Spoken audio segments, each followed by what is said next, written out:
Hello and welcome. I am your host, the best podcast host in the universe, Steve Cully. I'd like to thank our sponsors at Procyon Partners. Procyon, one of the top 50 fastest growing companies in the nation. They specialize in employee benefits, wealth management, and retirement planning. President Sean Rabinowitz, proud supporter of our podcast network and everything we do. Green Street Trust International, owned and operated by Rennell Jump and UConn legendary men's basketball player Jake Voskuhl. They specialize in tax plans for businesses large or small. They will save you money or get you a big fat return on your taxes. To schedule your free strategic tax planning session today, go to www.greenstreettrust.com. Pete Finch and the Finch Law Firm is located in Bridgeport, Connecticut. If you've suffered any type of personal injury, slip and fall, a car accident, your mother-in-law ran you over with her car, your wife got angry one night and decided to stab you, the Finch Firm is for you. Pete has won legal battles all across the state of Connecticut. He will go to war to get every dollar you deserve in compensation. You just have to remember, in a pinch, call Finch or go to his website, thefinchfirm.com. Dynamic Human Performance is owned and operated by UConn legendary running back Andre Dixon. He trains boys and girls of all ages, all sports. He has a boot camp program 7 days a week, 6 a.m. You want to get in shape, you go to Andre.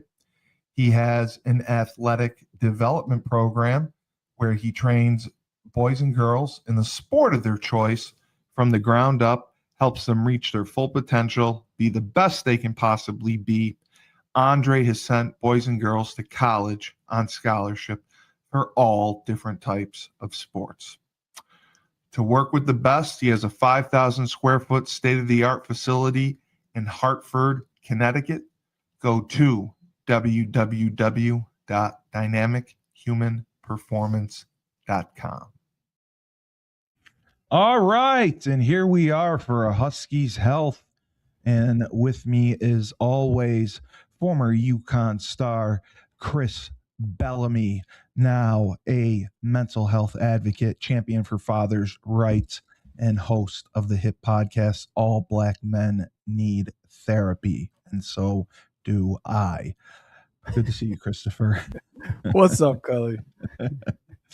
So I wanted to ask you about this because it's been in the news, and we had been talking about college sports and eligibility and everything. The Alabama basketball player, I don't know if you're familiar with him. His name is he the G League guy? Yeah, his name is Charles Badenko. So basically, the essentials of the case: he was drafted in 2023, I believe, and he never played in the NBA.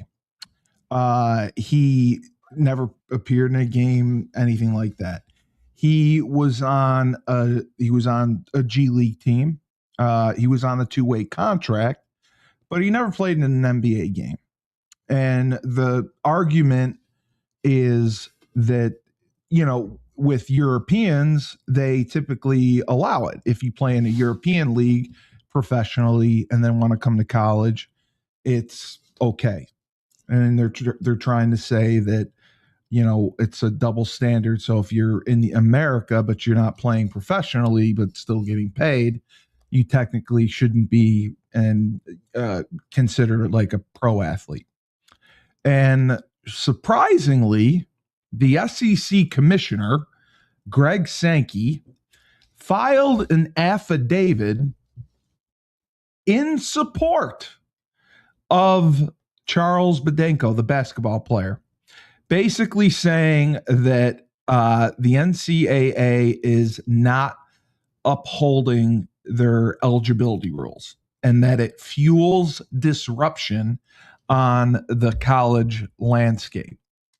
And Bedenko has been able to play because he got an injunction from the court before his hearing, basically an emergency temporary. I think it was a temporary restraining order that allowed him to play. Yes, that's what it was. He's played 4 games. He's averaged 9.5 points, 5 rebounds. So, what are your thoughts on the situation? It's happened at Baylor as well. Baylor has a guy who same situation. He's playing, but Alabama, that NCAA fought it, and it's in court. The hearing is actually tomorrow, but Greg Sankey carries a lot of weight in college sports because he's the SEC commissioner. So you may not know the answer to this. Why is Alabama in court and not Baylor? Baylor, the NCAA did not fight Baylor because the player went to Australia, and I don't think he was necessarily drafted. I think this guy was drafted in 2023, and the NCAA. Did he go to Alabama prior? No, I don't believe so. I don't believe he went to Alabama prior. I have to check that. But they're basically saying that once you give up your amateurism, once you go into the draft, you give up your college eligibility. Mm-hmm. That was typically their rule. So I remember when we played, it was like if you don't put your name in, or if you don't, you could put your name in, but you had a certain time frame to pull it out. Right, that's what it was. Yes. Thank you. I remember that because there were people who entered the draft and then pulled their name out. You know what I mean? So yes. Just to try to see what the market was, basically. Correct. Right. You could find out, like what scouts thought or where they, projected you to go. Here, so I guess to answer your question, what are my thoughts on this? I'm shocked that the SEC commissioner came out in support of it, but I do kind of understand the rules are a little dicey on it. Yeah, it's the NCAA. Like, why wouldn't it? So right. A couple things. One, I feel like 2025, the year 2025 onward is just the year of the rebellion. So that is, that is so true. Yeah. Excuse me. So, all right. So I did get this wrong. He did play at Alabama. He entered the NBA draft. He went undrafted. He was signed by the G League on a 2-way contract. The Baylor guy was drafted in 2023. Never appeared in a game, played in the G League, played overseas, then decided he wanted to come back to college this year. So I got that mixed up. So I'm glad you just said that, and that just kind of brought me to a different point. So just so I can finish my thought. My first point is the year of the rebellion. So if it really is, like, if you're going to contest something, now's the time. Right? Like, now is the time. You don't want to pay your taxes anymore? Say, I'm not doing it. You know what I mean? Like, this is the time to try new things, right? So I'm not surprised is my short answer. I'm not surprised. And honestly, Cully, and I'm going to get to the Baylor guy in a second. Here's my thoughts, man. Like, fuck it. Right? Like, I mean, there's guys that have been playing 6 years of football, 7 years of football. Dude, it's like my sister-in-law always says, like, when things start going crazy, She always says, well, we might as well just start pronouncing the L in salmon because nothing matters, right? Nothing matters. It's like nothing. That's a good saying. It's just like nothing matters, man. It's just like there's no rules. If you feel it in your spirit, go for it, buddy. Right? Go. I don't care what you thought the rules were. I don't care what society deem as rules. Yeah. Go for it. If that's what you want to do, go for it and make somebody fight to prove you wrong. And they used to never let you go mid-season. They would never add people to the team mid-season. That was the other thing. We can no longer have the conversation about what they used to do. Like those days are done, right? Forget those days. The conversation about those days are done. Yeah. You know what I'm saying? Like, yeah. Because think about it, man. Like, we're talking. First of all, two things. We're recording our podcast tonight, and the topic is essentially who were you 5 years ago versus who you are now. Basically, is the topic, right, or the premise, right? So. But all this changed 5 years ago or 6 years ago now, right? Like 2020. That's what did it. Everything changed. So my point is there's kids in high school that don't understand what it used to be like. No. Because they never saw that, had no close interaction and or exposure to that. So what you and I are experiencing, the world is experiencing, is their reality. Our reality, like, this was a long time ago, probably a year ago at this point. I was explaining to somebody why we wore gray gloves when we played. You know what I mean? Yeah. Like, they're like, well, why is all you guys' gloves gray? I was like, well, it was implemented because it was easier to track if somebody was holding and stuff like that. And it's just like, that sounds stupid now because the guys got these gloves that are out there, like ridiculously nice, right? Yes, they got stains on. There's all kinds of stuff going on. But anyway, I digress. So the Baylor situation is interesting based on what you just told me, because and I can see why Baylor. He was a second round draft pick. Yeah. So he was a second round draft pick that never played. Right. And the only time he played professional ball. Well, I guess you can consider it a G League professional. He did play, yes. He played in the G League professional ball. Yeah. But I think what the point I was going to make is, you said he went overseas. Yes, he played in Australia. So for how he may have, or the people around him may have rationalized it, where it's like, what's the difference between me and Luka coming over from overseas to then play in the NBA? Correct. Right? Yes. It's like any overseas player came from a professional league. They're professional league. A lot of these, Wemby came from a professional league, right? It's like they all came from professional league. So how do we delineate what my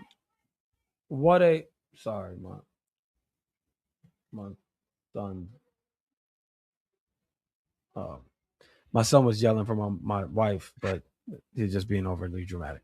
Anyway, how do you delineate, like, oh, well, this is like professional, and this is just professional. You know what I mean? So in that argument, I get it. Because you can't have it both ways, right? You can't have it both ways. So I don't know. I mean, like I said, nothing surprises me at this point, Cully. Nothing surprises me. And if somebody in any capacity feel inspired, encouraged to challenge the NCAA, go for it, buddy. All right. Like, there hasn't been a better time to win against the NCAA than now. I think you could get another year of eligibility, to be honest. I think we'll just send you out there and see what happens. See what happens. The challenge is my body. I know. Send me to court for trying to go out there. My body would contest it. I would be in court right now. Yes. So the other thing I wanted to ask you about, and I had this sent to me and I read it. I just was kind of shocked. And I'm sure you don't know about it, but I'm just going to tell you. So they wrote an opinion article, I believe, in the Hartford Current, and it was kind of a hit piece. And it was saying that the title of the article was "Secret Payments Are Corrupt Even When UConn Teams Win."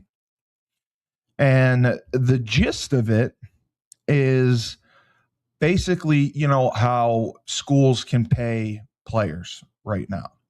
Mm-hmm. And UConn will, I mean, it's a state school. So, they have to disclose a lot.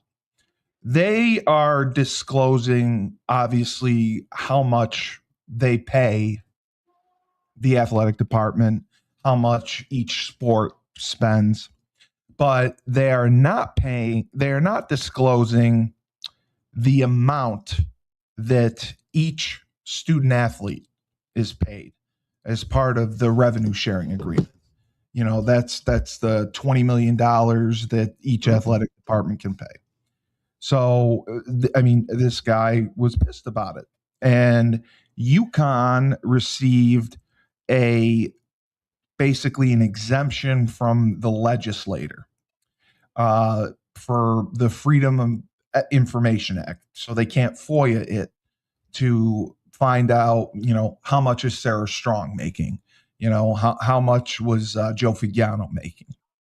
And people, or the writer thinks that it is very deceptive and wrong, and he thinks that it's unethical.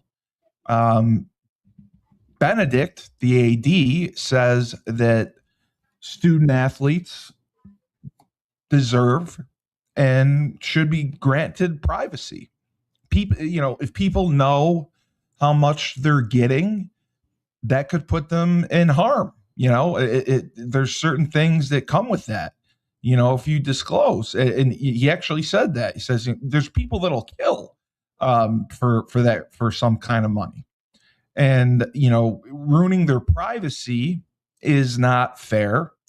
So this guy just went on to say that it's not fair to the public, the citizens of Connecticut, to not disclose how their tax dollars, their payments are going to work. Yes, they're winning national championships in women's basketball. They have two great basketball teams this year. We had a great football team. But he believes that this is corrupt and that, we're winning, but it's corrupt and it's unethical. And we should be disclosing how much each athlete gets.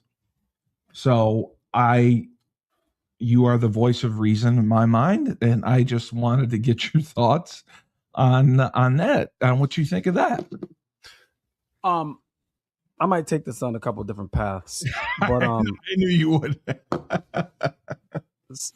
it's funny, right? Because I threw a lot at you. I'm sorry. No, this is good. I was waiting to get your thoughts on it. No, I understand exactly what you're asking.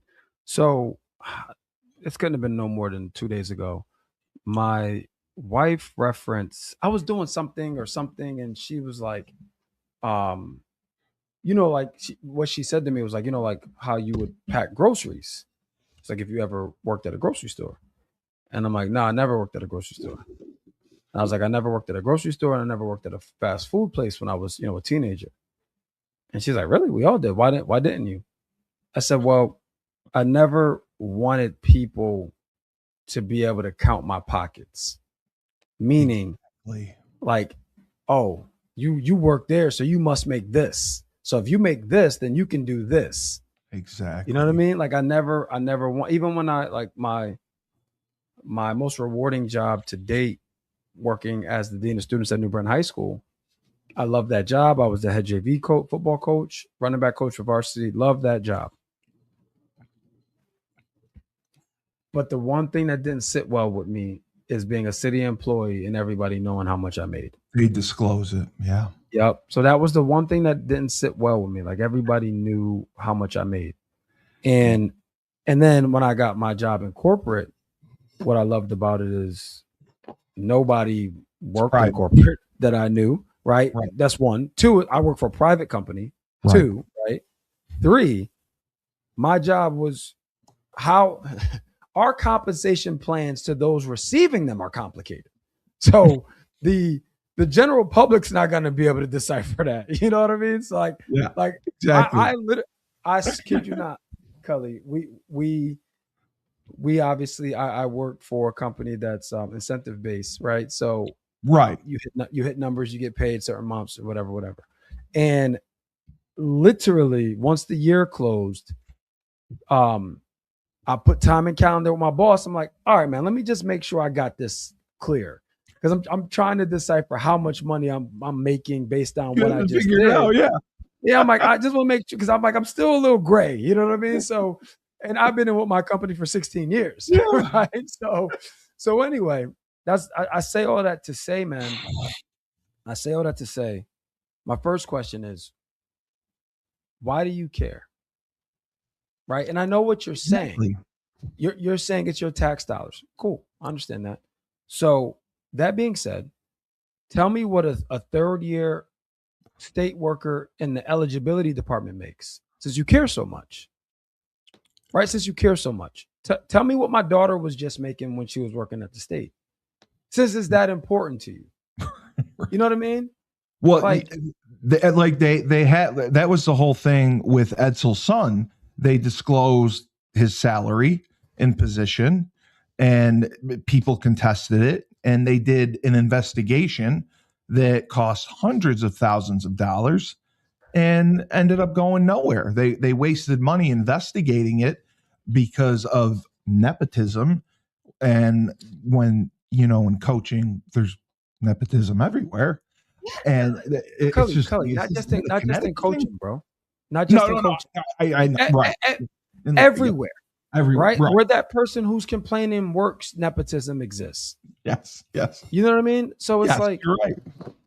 And here's this is why the internet and this is, vintage with somebody making an op-ed, right? Like that's vintage trolling. But what I say is, man, people have too much time on their hands. I definitely do. They really do. Like when you're so worried about someone else, that all that tells me is you're not doing enough. You're exactly. That's what that tells me. Because here's what I know. To be factually true. When we were in school, there were athletes getting paid when they should not have been getting paid. Of course. I know that to be a fact, right? And that was unethical. Yes. Right? Yes. That, there's no arguing that. That's unethical. And at the time, it was illegal. But it was happening. Correct. So now things are above board. These players are paying taxes on this money. 100%. Right? The only thing, everything's above board. The only complaint that you have is that you don't know. The guy wants to know. He wants to know. I want to know how much Solo Ball or AZ Fudd's making. But here's the real question. Like with this question comes up very often when we speak. At what cost? Yeah. Right? At what cost? Let's think about some unintended consequences that can happen by you pushing the envelope and say these kids are forced to do it. Solo Ball says, F this. I don't need this. I'm going to a private university where I don't have to disclose this. Right? Think of that. You're right. Yeah. So now we lose a great player. Now, let's peel back the layers of, and I'm just using Solo Ball. It doesn't matter who it is, but let's peel back the layers as to why a Solo Ball would do that. Well, one, I come from none of this is true. I'm just saying hypothetically. I come from a very violent family. And if they knew how much money I was making, they would take action against me. Yeah. Right. So my life is in jeopardy. Right. Or at least my health. Two, I come from a very violent environment. So now by me disclosing what I make, I can never go home again. Yeah. Or you're always looking over your shoulder. I can't go home. Yeah. Right? Now, another unintended consequence. Everybody finds out about, say none of those things are true, right? Say I'm a kid from Greenwich. None of those things are true. But now everybody knows how much money I make. And now, because they know how much money I make, all this unwanted pressure is now put on me. The minute I miss a layup, a free throw, you're making this much money. You shouldn't do that. Yeah, I didn't even think of that. You're right. Right. So now what happens? Now it goes back to a Huskies Health. Yeah. Right. The Because now fans. what's the mental like now?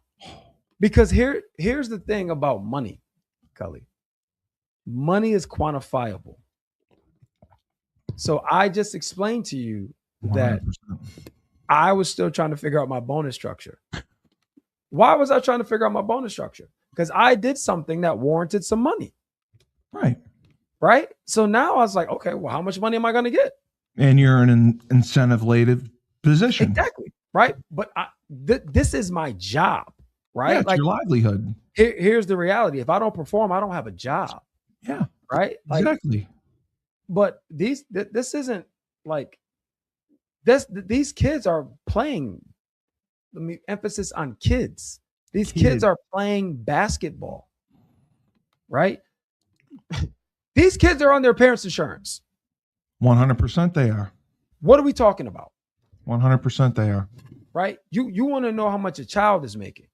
Yeah, pretty much. Yeah. Like, what does that say about you?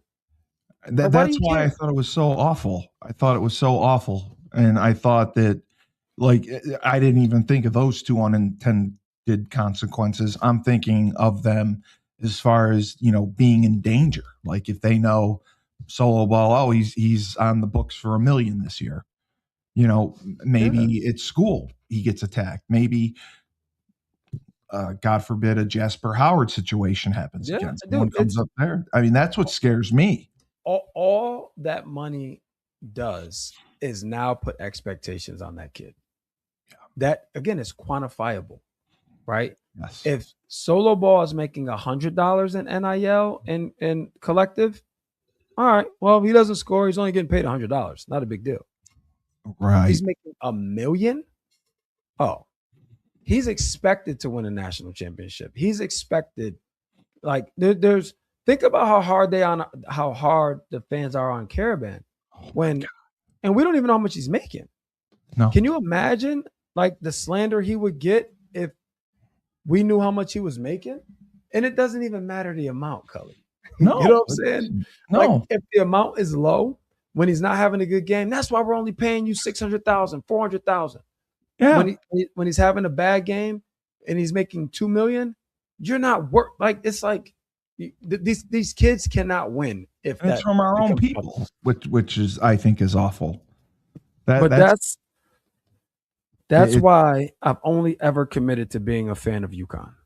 I don't have any allegiance with any professional teams because that fandom is crazy. They're out of control. 100%. I will tell you a story today that I just heard. There was a situation at an office, right? Not my company, that people were celebrating for the Patriots being in the Super Bowl, right? Being in Massachusetts. Correct. An employee decided not to participate and took it one step further, and he wore his favorite team's jersey. And which was not the Patriots. Right. And got into all the pictures and refused to get out of the pictures with that jersey on. And that person no longer has a job. He got terminated because of that? Yeah. And there's more things to it, but that was it. Like that was the last straw. That was like, all right, we don't need you to be here. And it's like, I don't ever want to be that big of a fan. No. We're not like that. Fuck. We've been there. It's just like, but my point is, man, that's a crazed fan that wrote that piece. Yeah, I really believe that. And I hate that it was it's not even factual. It's an opinion piece, and it says it right on there. And I hate the title that they wrote. What's the title? The title was bad, and like I almost wanted to write the editor and say something to him about it, because any reputable reporter, any reputable editor, I don't think would ever allow something like this to go to be published. So secret payments are corrupt, even when UConn teams win. Yeah, secret payments implies that you're getting money in the brown paper bag. Yeah, exactly. And I talk to Stasitis often. He tells me these kids work their tails off on their downtime. They're going to signings. They're doing camps. They're required to do so much to, he said that he had to get 50 basketballs for each team one game, and they all had to stay and sign. And they sold. I just want to pause you real quick, because when you said 50 basketballs, it brought me to something. So my best friend played basketball for Siena. Yes. We visited. Yeah. And we were talking recently about NIL and all this stuff, and he got in trouble with his coaches when he was a freshman because they were the whole team was tasked with signing basketballs. I think it was 50 basketballs. Right. But they weren't getting paid. Correct. And more or less that was his gripe. He's like, look, man, I'm here to practice. I'm here to do I don't like, you want me to do this on a Saturday? And like, it was all these things. Yeah. Like, I'm not getting paid to do this. And it was a big issue for him. My point is this. There's things that all these kids are expected to do. Now, there's more now, right? I get it too. Whom much is given, much is expected. So there's more now. But a lot of these things were being asked of these kids then. You're right. So my question is, the person who was writing that opinion piece, where was he when these kids were not getting paid for all the stuff that they're doing? Right? Absolutely. So where was that energy then? Because now that energy is for good, right? Like you're trying to level the playing field. You're trying to have equitable practices, right? You're trying to do what's right. Now you're just being nosy. Yeah. Like now you're being nosy, because if you cared, then you would have cared 5 years ago, 6 years ago, when all this stuff was going on and these kids weren't getting paid. Because in newsflash, this money didn't just appear, right? No, this money's always been there. Yes. The question is, why wasn't it going to those kids before? Like, if you want to write something down, let's write about those unfair practices, those corrupt practices. Exactly. Right? Like, so that would be relevant. Yeah, like if you're so concerned about equity, right? If you're so concerned about equity, then where were you then?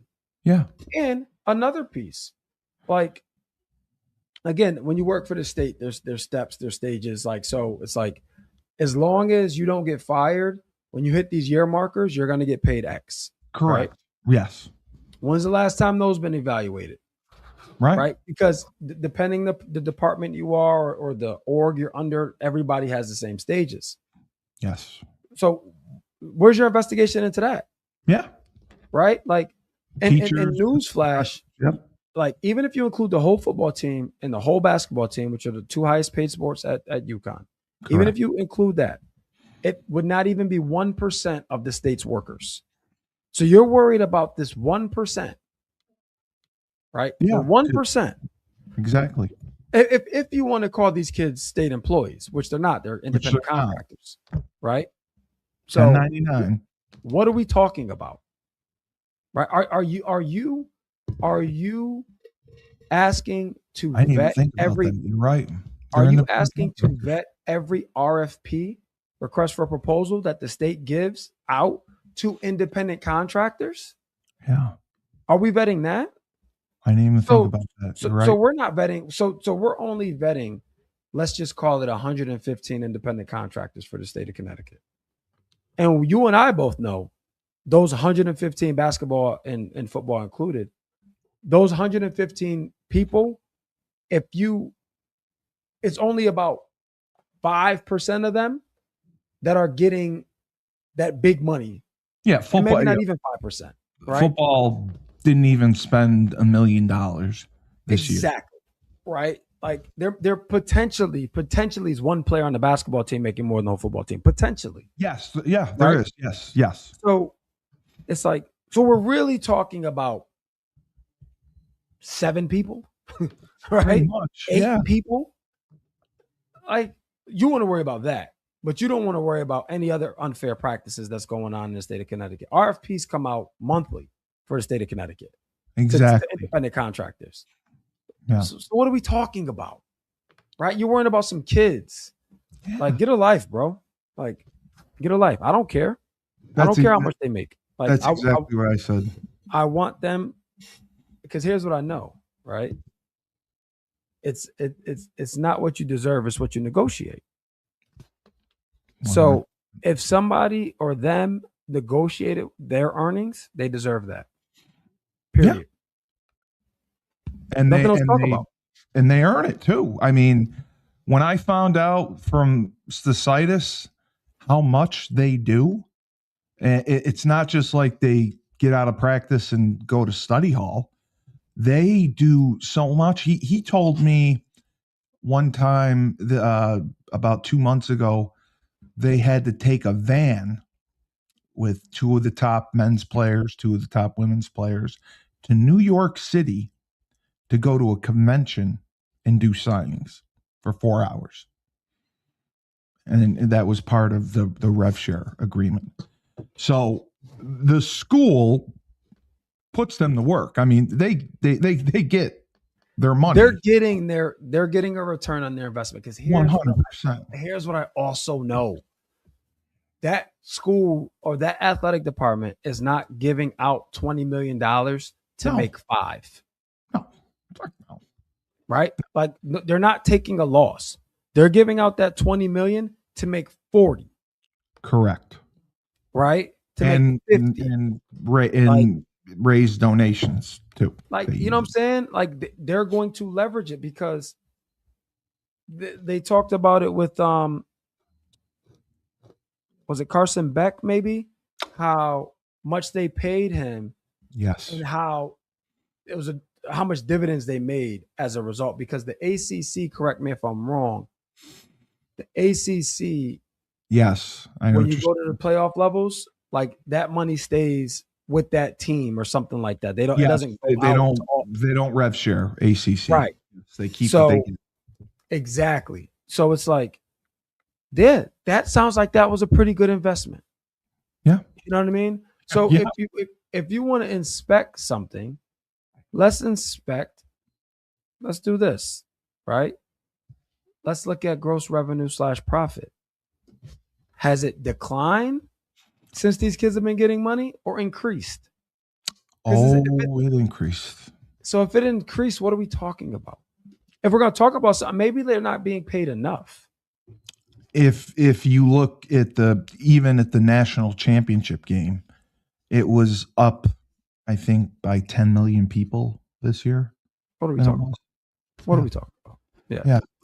That's why I wanted to ask you, because I thought it was ridiculous. I thought it should never have been published. I thought that it's putting bullseyes on these kids, and they're, like you said, they're kids. Yeah, and man. I believe their mental health is being challenged enough with what's being asked of them, between performing and then between doing everything that the school's asking them to do and then having to go to class on top of it.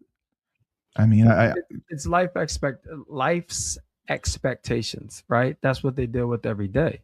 And hey, somebody can say that's what they signed up for. I don't disagree. Yeah. Right. I do not disagree. Right. However, they're 19.